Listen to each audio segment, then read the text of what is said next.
We started in about 2020. We started working with hyperscalers and looking at what their future needs would be, especially in this AI space. And that's when we started the co-packaging effort at the OIF.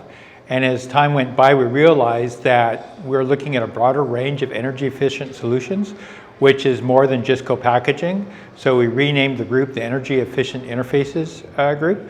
And now we have a number of projects. One of the most important recent ones we did was completing a white paper that discussed what the future needs for energy efficient interfaces would be from the hyperscalers. CPO would be an important one, but not one size doesn't fit all. So we have a retime transmit linear receiver project in progress. We also have a high density connector for a pluggable in progress, and we also have work going on co-packaging as well.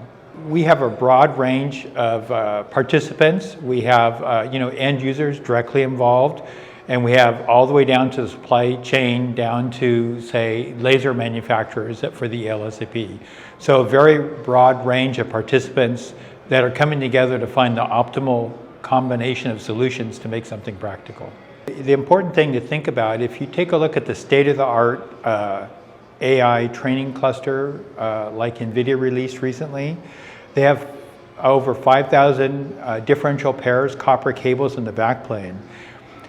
Thinking about the energy efficiency and how that relates, if you tried to replace all those copper cables with, say, 800G pluggable modules, you would end up adding about 20,000 watts to the rack in power dissipation, and you'd increase the failure rate of the rack significantly with all the pluggable optics.